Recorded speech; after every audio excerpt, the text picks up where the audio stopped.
আসসালামু আলাইকুম ভাই, বিশ্বাস করেন খুবই কষ্টদায়ক একটা আপডেট নিয়ে আসছি আপনাদের জন্য। এই আপডেটটির জন্য আমরা অনেকে প্রস্তুত ছিলাম না, কিন্তু সময় সময় আমাদেরকে প্রস্তুত থাকতে হয়। ফ্যামিলি ভিজিট ভিসা যারা তুলেছেন অথবা সামনে যারা তুলবেন তাদের জন্য দুঃখজনক খবরটি হলো যে বাংলাদেশে অবস্থিত তাসিরা সেন্টার থেকে গতকাল যতগুলো ভিসা ইস্যু হয়েছে তার অর্ধেক ভিসা মেয়াদ পেয়েছে, স্টে অনুমতি পেয়েছে 1 মাস, অর্ধেক স্টে অনুমতি পেয়েছে 2 মাস। আমি প্রমাণটা দেখাই, দেখুন এখানে একই দিনে খেয়াল করুন, 8/1/2026 একই দিনে কাউকে দিয়েছে 1 মাস, কাউকে দিয়েছে 2 মাস।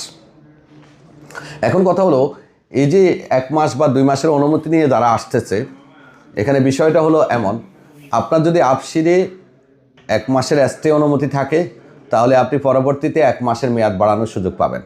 আপনার আপসিরে যদি 2 মাসের স্টে অনুমতি থাকে তাহলে 2 মাস। আর যারা অলরেডি 3 মাসের স্টে অনুমতি নিয়ে আসছেন তারা অলরেডি 3 মাস করে মেয়াদ বাড়াচ্ছেন, এবং সেই মেয়াদটা আমরাও বাড়িয়ে দিচ্ছি। আপনি চাইলে আমাদের সাথেও যোগাযোগ করতে পারেন। কিন্তু দুঃখের বিষয় হলো যে যারা এখন দেশ থেকে আসতেছেন এত টাকা খরচ করে, 1 মাস পরে সর্বোচ্চ 1 মাস মেয়াদ বাড়বে, আর যাদের 2 মাস তাদের সর্বোচ্চ 2 মাস। হজের আগে মেয়াদ বাড়বে কিনা এটা কারো পক্ষে বলা সম্ভব না। তাই আমার মনে হয় এই মুহূর্তে আপনাকে সিদ্ধান্ত নেওয়া উচিত আপনার ফ্যামিলিকে হজের পরে আনা। হজের পরে আনলে যদি মাল্টিপল চালু নাও হয়, সিঙ্গেল এন্ট্রিতে অন্তত আপনার ফ্যামিলি 9 থেকে 10 মাস থাকতে পারবে। আর যদি এখন আপনি মনে করেন যে না, এমার্জেন্সি আনা দরকার, তাহলে আমি সাজেস্ট করব ওমরা ভিসা।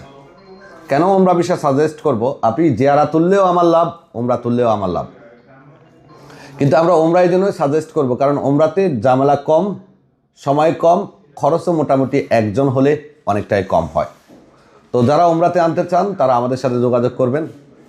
আর যদি ফ্যামিলি ভিসা তুলতে চান তাও যোগাযোগ করেন, সিদ্ধান্ত আপনার।